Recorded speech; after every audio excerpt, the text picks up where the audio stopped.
j'ai jugé que le moment était venu de m'engager différemment. En avril 2018 dans les colonnes du Monde, CIST par ces mots que Cécile Duflot annonçait quitter la politique. L'ancienne ministre du Logement et ex-secrétaire nationale d'Europe Écologie Les Verts a ensuite pris la tête de l'Oxfam France. Je quitte la politique avec beaucoup de sérénité, j'ai pris ma part de l'engagement et des difficultés, estimait alors l'ancienne députée de Paris qui reconnaissait toutefois avoir forcément quelques regrets. J'aurais voulu que la prise de conscience écologique soit plus vive et que notre pays s'engage enfin dans une autre logique.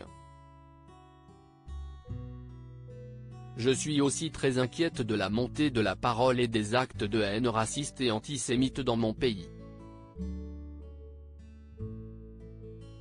Mais nous avons mené de nombreuses batailles, qui font sens pour l'avenir. Plus de 4 ans après, Cécile Duflot ne regrette rien.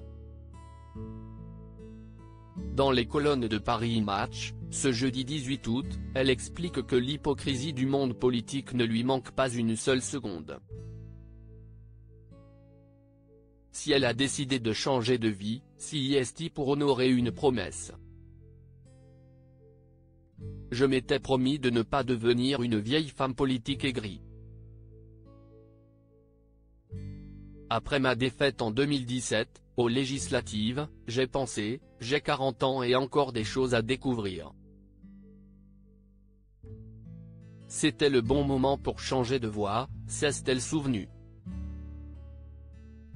Sur le plateau de Quotidien quelques jours après son annonce inattendue, Cécile Duflot expliquait être fatiguée par la politique. J'ai beaucoup donné, CIST harassant la vie politique, et la mienne a été particulièrement harassante, confiait-elle pudiquement. Je pense qu'il y a un petit sujet quand on est une femme mais peut-être qu'on y reviendra. Cécile Duflot, beaucoup de gens disent que la politique, CIST une drogue. J'avais toujours dit que j'étais contre le cumul dans le temps, que la politique ce n'était pas un métier. Et souvent CIST vrai qu'on ne sait pas s'arrêter. Beaucoup de gens disent que la politique, CIST une drogue, et moi je voulais faire la démonstration du contraire, concluait-elle. Aujourd'hui, Cécile Duflot est épanouie dans sa nouvelle vie et se sent utile dans son travail quotidien au sein d'une ONG française membre d'une confédération internationale qui travaille dans plus de 60 pays, comme elle la décrivait auprès de Welcome to the Jungle.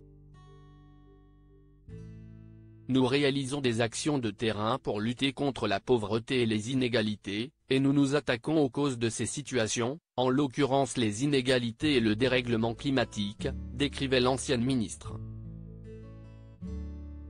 Pour elle, pas question d'opérer un retour en arrière.